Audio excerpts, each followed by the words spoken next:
बिस्मिल्लाहिर्रहमानिर्रहीम, अस्सलाम वालेकुम, वेलकम टू माय चैनल दावत इस्लाम। मैं हूं आपका दोस्त शफकत अली ऑफिशियल। उम्मीद करता हूं कि आप सब लोग ईमान के आला दर्जे पे होंगे। सूरतुल अराफ के आयत नंबर 85 का तर्जुमा। और मदीन वालों की तरफ हमने उनके भाई शुएब को भेजा। उसने कहा कि ए बिरादरान कौम, अल्लाह की बंदगी करो, उसके सिवा तुम्हारा कोई खुदा नहीं है। तुम्हारे पास तुम्हारे रब की साफ रहनुमाई आ गई है, लिहाजा वजन और पैमाने पूरे करो, लोगों को उनकी चीजों में घाटा न दो और जमीन में फसाद बर्पा न करो जबकि उसकी इस्लाह पूरी हो चुकी है। इसी में तुम्हारी भलाई है अगर तुम वाकया मोमिन हो। सूरतुल अराफ हाशिया नंबर 69। मदीन का असल इलाका हिजाज के शुमाल मगरिब और फलस्तीन के जनूब में बहरा अहमर और खलीज उकबा के किनारे पर वाक़या था, मगर जजीरा नुमा सीना के मशरकी सहल पर भी उसका कुछ सिलसिला फैला हुआ था। ये एक बड़ी तजारत पेशा कौम थी। कदीम जमाने में जो तजारती शहरा बहरा अहमर के किनारे यमन से मक्का और जुनबा होती हुई शाम तक जाती थी और एक दूसरी तजारती शहरा जो इराक से मिस्र की तरफ जाती थी, उसके ऐन चौराहे पर उस कौम की बस्तियां वाक़या थी। इसी बिना पर अरब का बच्चा बच्चा मदीन से वाकिफ था और उसके मिट जाने के बाद भी अरब में उसकी शोहरत बरकरार रही, क्योंकि अरबियों के तिजारती काफले मिस्र और शाम की तरफ जाते हुए दिन रात उसके असारे कदीमा के दरमियान से गुजरते थे। अहले मदीन के मुतल्लिक एक और जरूरी बात जिसको अच्छी तरह ज़हननशी कर लेना चाहिए वो ये है कि ये लोग दरअसल हजरत इब्राहीम के साहबजादे मुदियान की तरफ मंसूब हैं, जो उनकी तीसरी बीवी कतूरा के बतन से थे।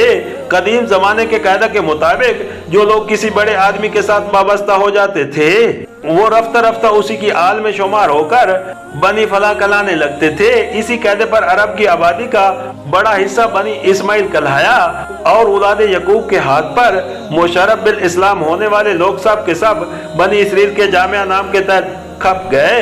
इसी तरह मदीन के इलाके की सारी आबादी भी जो मुदियान बिन इब्राहीम अलैहिस्सलाम के जेर असर आई बनी मुदियान कहलाई और उनके मुल्क का नाम ही मदीन या मुदियान मशहूर हो गया। इस तारीखी हकीकत को जान लेने के बाद ये गुमान करने की कोई वजह बाकी नहीं रहती कि उस कौम को दीन हक की आवाज पहली मर्तबा हजरत शुएब के जरिए से पहुंची थी। दर हकीकत बनी इसराइल की तरह इब्तदान वो भी मुसलमान ही थे और शुएब अलैहिस्सलाम के ज़हूर के वक्त उनकी हालत एक बिगड़ी हुई मुसलमान कौम की सी थी, जैसी ज़हूर मूसा अलैहिस्सलाम के वक्त बनी इसराइल की हालत थी। हजरत इब्राहीम के बाद 600-700 बरस तक मुशरिक और बद इखलाक कौमों के दरमियान रहते रहते ये लोग शिर्क भी सीख गए थे और बद इखलाकियों में भी मुब्तला हो गए थे, मगर उसके बावजूद ईमान का दावा और उस पर फख्र बरकरार था। सूरतुल अराफ हाशिया नंबर 70। इससे मालूम हुआ कि इस कौम में दो बड़ी खराबियां पाई जाती थी, एक शिर्क, दूसरा तिजारती मामलात में बददियानती, और इन्हीं दो चीजों की इस्लाह के लिए हजरत शुएब अलैहिस्सलाम मबूस हुए थे। सूरतुल अराफ हाशिया नंबर 71। इस फिक्रे की जामिया तशरी इस सूरत अल-अराफ के हवाशिया 44 से 45 में गुजर चुकी है। यह खसूसियात के साथ हजरत शुएब के इस कौल का इशारा उस तरफ है कि दीन हक और इखलाक साले पर जिंदगी का जो निज़ाम अंबिया साबिकीन की हिदायत और रहनुमाई में कायम हो चुका था, अब तुम उसे अपनी इक़्तिदादी गुमराहियों और इखलाकी बदराहियों से खराब न करो। सूरतुल अराफ हाशिया नंबर 72।